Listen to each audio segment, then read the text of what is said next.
नमस्कार, स्वागत है आपका। मैं हूं आपके साथ रजत। आप मुझे नहीं जानते तो मैं छोटा सा अपना परिचय देता हूं कि मेरा नाम रजत परमार है। मैं पेशे से पत्रकार हूं और एज अ असिस्टेंट प्रोफेसर में मैं बहुत जगह कॉलेजेस में, यूनिवर्सिटीज़ में एज अ गेस्ट लेक्चरर जाता हूं और वो भी मेरे एक कार्य का हिस्सा है और भाग है। खैर, इस बातचीत के अलावा मैं आपको बता दूं कि मैं अभी डुमरांव में बैठा हूं और ये एक स्टूडियो है जिसकी चर्चा कुछ देर बाद मैं करूंगा। लेकिन सबसे जो मूल सवाल है वहां से मैं शुरू करता हूं कि मेरे साथ बैठे हुए हैं अमृत गुप्ता। और ये आज अमृत गुप्ता ही नहीं है, ये जीएसटी इंस्पेक्टर है। और ये बहुत गर्व की बात है, बहुत शान की बात है कि डुमरांव जैसे जगह पर बैठकर मैं एक इंटरव्यू ले रहा हूं और हमारे साथ अमृत भाई बैठे हुए हैं जो कि एक जीएसटी इंस्पेक्टर और उन्होंने पढ़ाई यहीं से की है। एक शेर याद आ रहा है, वो मैं पढ़ देता हूं, उसके बाद आगे की बातचीत मैं करूंगा कि कौन कहता है कि आसमान में सुराग हो नहीं सकता, एक बार तबीयत से पत्थर तो उछालो यार। और इसी के साथ मैं बातचीत की शुरुआत करता हूं। अमृत भाई, सबसे पहले मैं ये जानना चाहता हूं कि आप अपने बारे में बताइए कि आप कहां से बिलोंग करते हैं। चूंकि डुमरांव एक बड़ा क्षेत्र है, वहां बहुत सारे लोग हैं जो हो सकता है कि आपको ना जानते हो, तो एक बार मैं चाहता हूं कि आप बताइए अपने बारे में कि आप कहां से हैं, क्या बिलोंग करते हैं, आपकी फैमिली बैकग्राउंड क्या है। ठीक है, उसके बाद हम आगे की बातचीत चालू करेंगे। नमस्कार, मेरा नाम अमृत गुप्ता है और मैं डुमरांव से हूँ, फूलचंद कानू रोड से, सिटी लाइफ मॉल के पास मेरा घर है। ये बताने के बाद काफ़ी सारे लोग मेरे सब्सक्राइबर जान जाएंगे। और डुमरांव में ही मेरा घर है, फूलचंद कानू रोड में। और मैं जीएसटी इंस्पेक्टर हूँ। एसएससी सीजीएल 2020 के तहत मेरा सिलेक्शन हुआ और 2020 वाले एग्जाम में आपने वो सिलेक्शन लिया है। तो जैसे कि जीएसटी इंस्पेक्टर ही बनना था आपको क्या? मतलब जीएसटी इंस्पेक्टर मुझे बनना, जैसे मैं जैसे पैदा हुआ था तो मुझे एस्ट्रोनॉट बनना था। ठीक है, उसके बाद मैंने सोचा कि मैं आईआईटी करूंगा। ठीक है, उसके बाद मालूम चला कि मुझे मैथ आता ही नहीं। सीरियस नहीं लेना, मुझे मैथ आता है। मैं ये कहना चाहता था कि मुझे सोचिए, समझ रहे मैं क्या कहना चाहता हूँ। तो ऐसा होता है ना कि तय नहीं रहता है कि हमें क्या करना है। क्या आपका तय था क्या कि आपको ये बनना है? तय नहीं था, कोई यहाँ पे गाइड करने वाला होगा तब तो तय रहेगा। बस मम्मी पापा पढ़ा रहे हैं। एक है कि बस दोस्त लोग में होता है ना कि एसएससी, एक यही ऑप्शन था कि अगर सरकारी नौकरी, जिसकी वैल्यू काफी है आज के डेट में, तो ये था कि सरकारी नौकरी लेना है। बस यही माइंडसेट था और बस नंबर लाने हैं और उसके अकॉर्डिंग बस ये सपना आ गया। तब एक्साइज और जीएसटी सेम होता है इंस्पेक्टर बनने का। जब मतलब नहीं होता कि जैसे मेहनत करते करते एक लग जाता है कि 3 स्टार, तो उसका एक अलग ही मतलब लोगों को देख करके एक इंस्पिरेशन मिल जाता। तब आया था कि हाँ ये चीज सही है। तब उसी टाइम से तो जैसे कि बहुत लोग से हमारी बातचीत होती है, जैसे डुमरांव में बहुत सारे ऐसे लोग हैं और बहुत लोग काफी अभी जीएसटी इंस्पेक्टर बन भी चुके हैं, इससे पहले भी बहुत इंटरव्यू गए भी हैं। तो मैं ये जानना चाहता था कि जैसे कि आप डुमरांव में रहते हैं, ठीक है। मैं आज से अपनी स्कूलिंग जब मैं कर रहा था, जब पढ़ने गया, मैं पत्रकारिता पढ़ने गया, तो मैं नहीं सोच पा रहा था कि मैं यहाँ से कुछ करूँगा या कुछ ऐसा चीज़ होगा कि मैं डुमरांव से ही कुछ हासिल कर पाऊँगा। डुमरांव से आपने जीएसटी इंस्पेक्टर बनने ये थोड़ा असंभव नहीं है बच्चों के लिए जो पटना जा रहे हैं, दिल्ली जा रहे हैं, बॉम्बे जा रहे हैं, सूरत जा रहे हैं? मेरे माइंड में ये था, शुरू में थोड़ा सा डर है। लोग नहीं बोलते हैं कि सरकारी नौकरी मतलब भगवान से भेंट करना, ये करना वो करना। ये एक डर था, एक डर का माहौल था लाइफ में। फिर भी एक लगता था ना कि डुमरांव से पॉसिबल है ये। एक नहीं होता कि चैलेंजिंग की तरह नहीं करेंगे तो डुमरांव से ही करेंगे। और जहां तक रहा बात की बाहर जाने का, तो हमको नहीं लग रहा है कि हम लोग उस टाइम पे, हम घर पे बोले भी थे कि बाहर जाना है हमको, लेकिन 2 कंडीशन है। एक तो उतना ज्यादा पैसा घर के लोग नहीं दे सकते हैं, नॉर्मल पापा इलेक्ट्रीशियन है, उतना ज्यादा तो है नहीं। और दूसरी बात कि बाहर हमको मन भी नहीं लगता।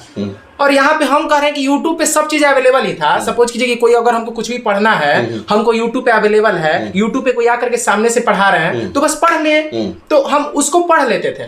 जैसे कुछ टीचर से पढ़ लेते थे और अपना प्रैक्टिस कर लेते थे। तो बस अब इसके अलावा कुछ है ही नहीं। और खुद पे तो विश्वास रहा है। शुरू से एक चैलेंजिंग टाइप के पर्सन है, चैलेंजेस पसंद है हमको। देखिए, मैं यहाँ पर एक बात पॉइंट करना चाहता हूँ कि अमृत ने अपने बैकग्राउंड के बारे में बताया, पिताजी के बारे में बताया। यहाँ से बहुत इंस्पायर होने की हम सबको ज़रूरत है कि बहुत प्रिविलेज्ड होने के बावजूद भी बहुत लोग कुछ नहीं कर पाते हैं। आपने जो मेहनत किया, आपने जो संघर्ष किया, आपने जो फैमिली का स्ट्रगल देखा, उसको आप आगे लेकर बढ़े, ये अपने आप में ही बहुत एक सम्मानजनक बात है।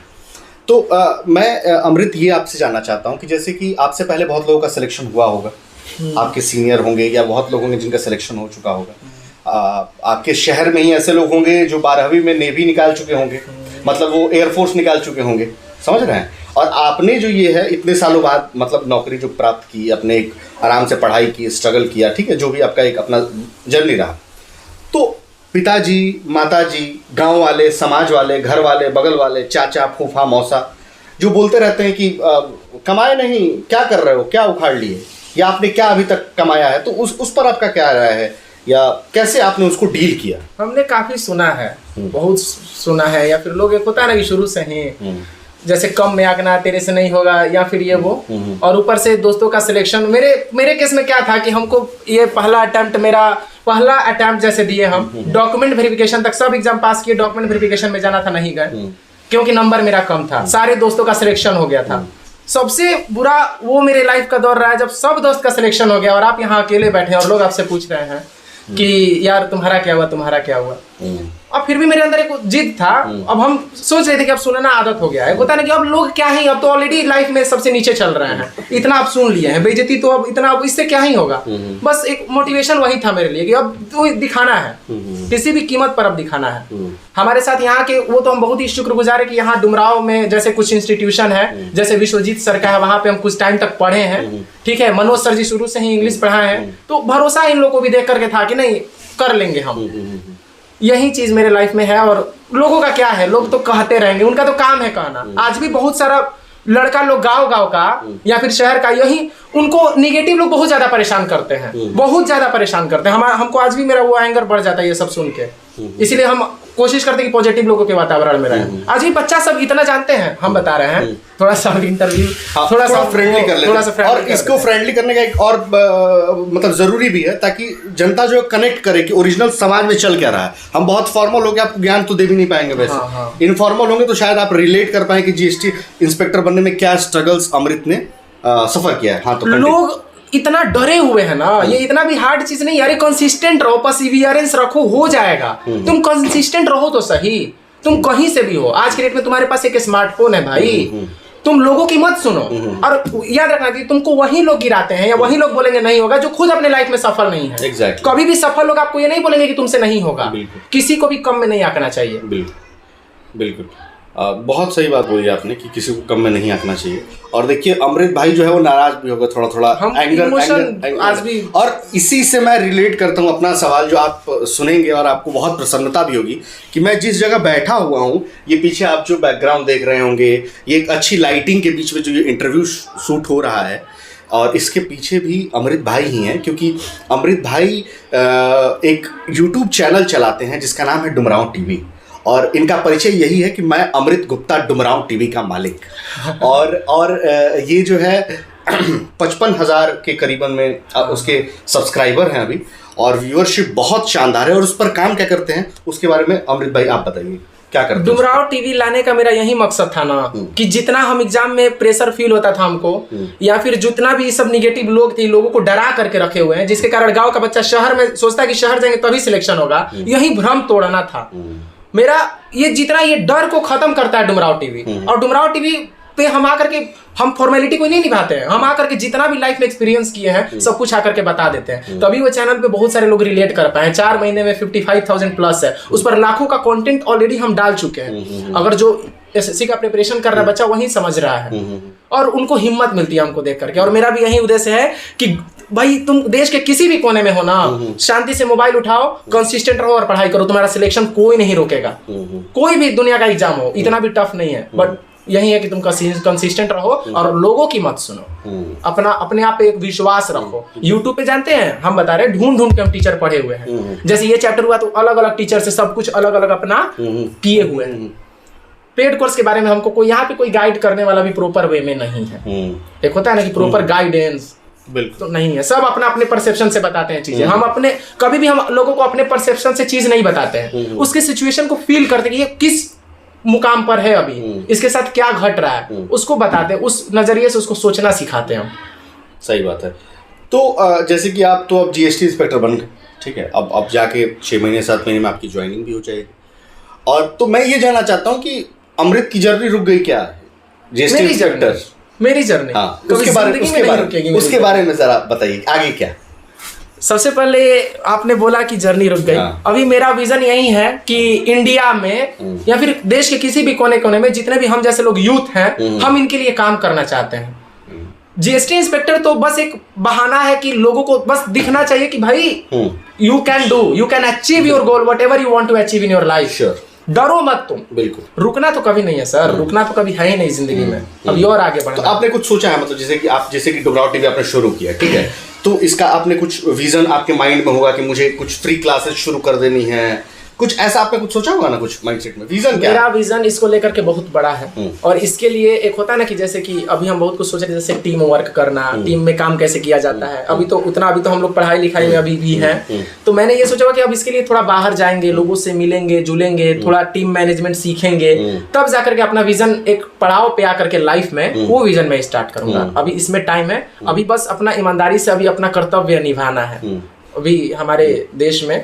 ठीक है, तो अमृत भाई, हम इस बातचीत को यहाँ पर तो अभी विराम देंगे, लेकिन उससे पहले मैं ये चाहूँगा कि डुमरांव के एक छोटे से घर में कमरे में पढ़ रहे बच्चे तक और एक संघर्ष करते माँ बाप तक जो आप संदेश देना चाहते हैं वो आप दीजिए, जो कि आप चाहते हैं कि वो समझें सुने, यहाँ के बच्चों को आप जो समझाना चाहते हैं, ठीक है, उसके बारे में एक बातचीत हो जाए तो बड़ी अच्छी। ये जितने भी लोग अगर माता पिता देख रहे हैं ना, अपने बच्चे को टाइम दीजिए, ठीक है, और उनको कभी पीछे मत खींचिए लाइफ में। माता पिता ही है जो हमेशा साथ रहते हैं। मेरी मम्मी सीधे बोलती है कि अगर इस बार अगर फेल हो गए तो क्या हो गया, आगे पूरा भी है, ठीक है, इतना टाइम घबराया नहीं जाता है। मेरे पेरेंट्स हमेशा सपोर्टिव रहे हैं। काम का प्रेशर बच्चों पे बहुत ज्यादा मत दीजिए, उनको अभी पढ़ने दीजिए, उन पे एकदम दबाव मत डालिए कि तू करो ही या फिर तुम कैसे फेल हो गए। बच्चा फेल हो रहा है तो उसका साथ दीजिए, उसको एक दिखाइए। जब आप अपने बच्चे पे भरोसा कीजिएगा तो बच्चा भी खुद पे बहुत ज्यादा भरोसा करेगा। माँ बाप नहीं भरोसा करेंगे तो कौन करेगा भाई? पड़ोसी, आई रिश्तेदार लोग का छोड़ दीजिए, ये लोग खाली क्या बोले, हम समझ रहे हैं ना आप। मम्मी पापा ही होते हैं जो एक बेटे पे विश्वास करते हैं। मेरे पेरेंट्स को विश्वास था शुरू से। अपने लाइफ में अभी हम और समय लेते हैं, अभी 24 साल का उम्र है, 25 साल का, अभी और समय लेते तो मेरे पेरेंट्स मेरे साथ थे। अंत में याद रखना कि सब अच्छा होता है। जितने भी लोग आप लोग प्रिपरेशन कर रहे हो ना, अंत में याद रखना मेरे भाई, जितना भी तुम अभी परेशान हो ना, अंत में तुम्हारे साथ दोस्त सब अच्छा होगा, याद रख लेना, सब अच्छा होगा, ठीक है। और पेरेंट्स को यही बोलेंगे बस अपने बेटे को सपोर्ट करते रहिए, ठीक है। देख यस, बहुत बहुत बहुत शानदार बातचीत रही है हमारी। हमने कोशिश की कि इस पूरी बातचीत को बहुत ही ऐसा रखा जाए कि बतकही की तरह हो और आप रिलेट कर सके, क्योंकि हम उम्र हैं, हम लोग बातचीत कर रहे थे, तो मैं चाहता था कि आप इस बातचीत को समझे, इस उद्देश्य को समझे, इस इंटरव्यू को। और डुमराव टीवी का मालिक जो बोले थे अभी कहाँ से आया, देखिए कॉन्फिडेंस दिखना चाहिए, वो आंखों में होना चाहिए, समझ रहे हैं ना, वो आंखों में दिखता है मेरे। डुमराव टीवी का मालिक, हमको अपने चैनल पे डर नहीं है, कितने भी फॉलोअर्स हैं हमको डर नहीं है, बिकॉज मैं पूरी तरीके से जेन्युइन वहां पे हूँ। जो कुछ भी मैंने करा हुआ है वो सब कुछ यहाँ पे रखा हुआ है, कुछ भी वो चीजें मैंने, तभी लोग इतने ज्यादा रिलेट कर पाते हैं। और जो बंदा जेन्युइन होता है उसको डरने की जरूरत नहीं होती है। चाहे आप खान सर को देख लीजिए, एक होते हैं ना कि, और एक बहुत सारे ऐसे लोग हैं अभी जो बिहार में अच्छा कर रहे हैं, इंडिया में अच्छा कर रहे हैं, तो क्या डरना। तो बस जाते जाते यही है कि शिक्षा में जो पूरे देश में क्रांति आई है, उस क्रांति ने बहुत लोगों को बहुत तरीके से बदला है। और मैं जब अमृत गुप्ता से अभी बातचीत कर रहा हूं तो मुझे लग रहा है कि यहाँ इनमें मुझे कोई भविष्य का खान सर नज़र आ रहा है, तो कोई भविष्य का फिजिक्स वाला नज़र आ रहा है। तो ये बहुत शानदार बातचीत रही आपसे अमृत, बहुत शुक्रिया, आपने समय दिया हमसे बातचीत करने के लिए। और वही कहते हैं, जबकि मानव जब जोर लगाता है पत्थर पानी बन जाता है, तो बस उसके साक्षात उदाहरण अमृत हमारे साथ बैठे हुए हैं। बाकी आप लोगों का बहुत बहुत शुक्रिया, आप लोगों ने इस इंटरव्यू को देखा, और इस बातचीत को मैं चाहूँगा कि आप अपने जीवन में इम्प्लीमेंट करें और ऐसे ही आगे बढ़ते रहें, खुश रहें। नमस्कार।